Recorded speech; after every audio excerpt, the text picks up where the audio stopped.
Time for an oil change on this beautiful SHO.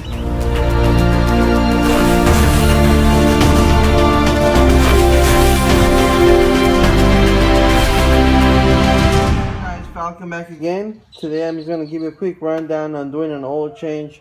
How you can do an oil change at your house. Just basically you have to buy your own oil and oil filter.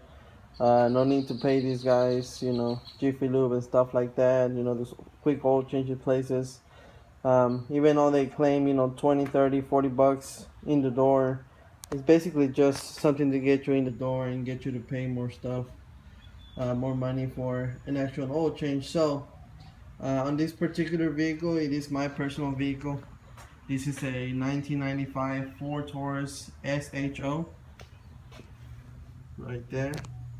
It's a V6 3.0 24 valve engine. So I'm just gonna go through and I'm gonna put it up in jack stands. It's always safety first, and then I'll show you basically how to drain the oil, how to refill it, and how to change the oil filter. And that's really all you need to do for an oil change. To me, it's like an everyday thing, but somebody that has never done this before, might be afraid to do it. I think there's a lot more to it than just dropping the oil and stuff like that. So I hope this video is gonna help somebody out. Alright, so here we are. Put the car up in jack stands. This is gonna give you an idea of where to put your jack stand.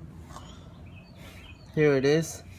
You see this like line that runs around.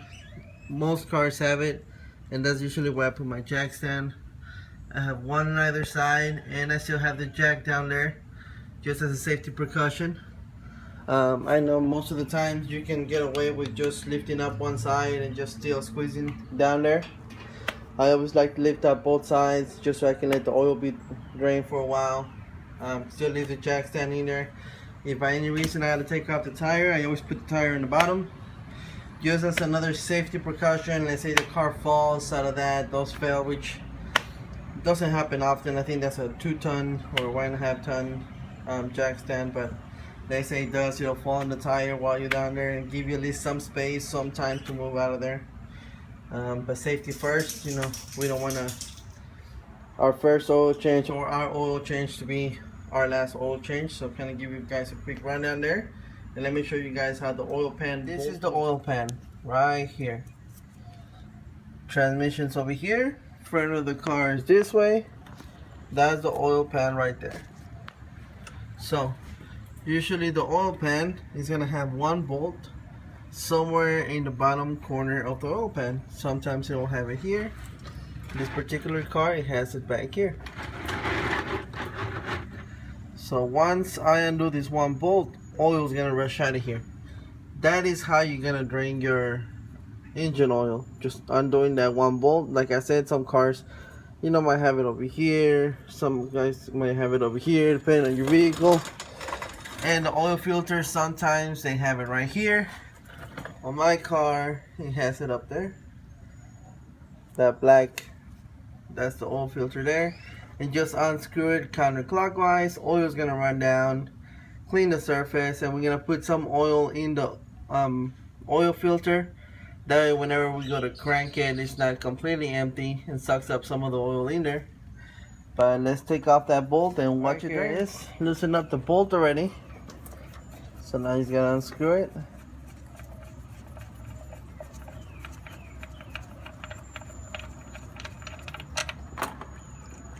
There it is. It's dark, but not too bad. Now you do my oil changes every 3,000 miles.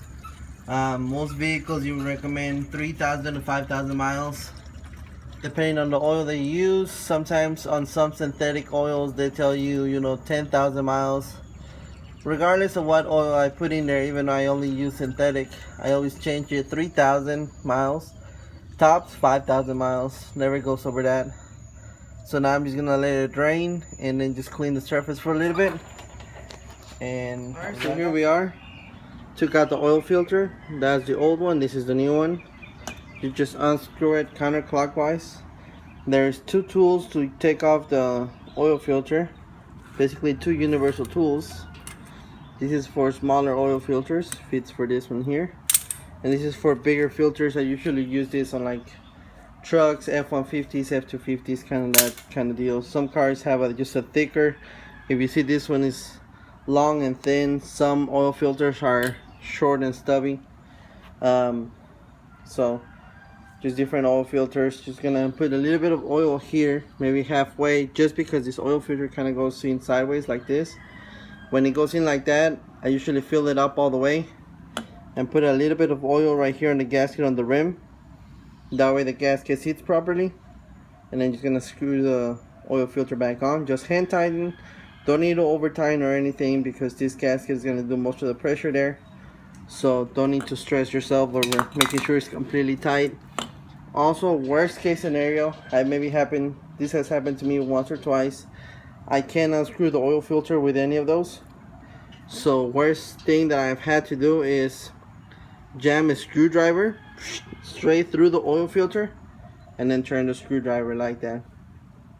That's about as hard stuff as that I've had to do with a stuck oil filter. But this is how you take out the oil filter. So now I'm gonna reinstall the oil filter, reinstall the oil pan bolt. That way I can put some more oil in there, and then I'm just gonna top it off here. On this car I put 1030 oil. Most cars will tell you right here in the cap. If it's a Ford, most times it'll say 520. Just look at your owner's manual, see what it says, or whenever you go buy your oil at O'Reilly's, AutoZone, wherever you get your oil, ask them what weight it calls for.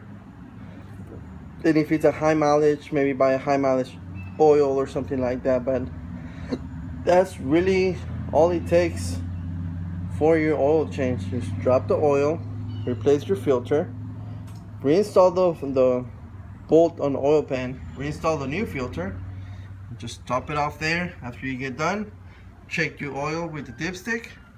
As far as engine oil, you check the engine oil when the car is off. So after you top it off, you want to check your oil with the dipstick, make sure it's at the correct level. Just make sure that you put oil in the oil filter. That's a big thing. And then when you're gonna go to crank it, just give it a couple of cranks before you turn it on, just to make sure that everything gets lubricated, the oil gets back to the top and everything. And that's it, guys. Hope this video helped somebody out. Don't forget to subscribe and thumbs up, and I'll catch you guys on the next video, and keep your hood up, guys.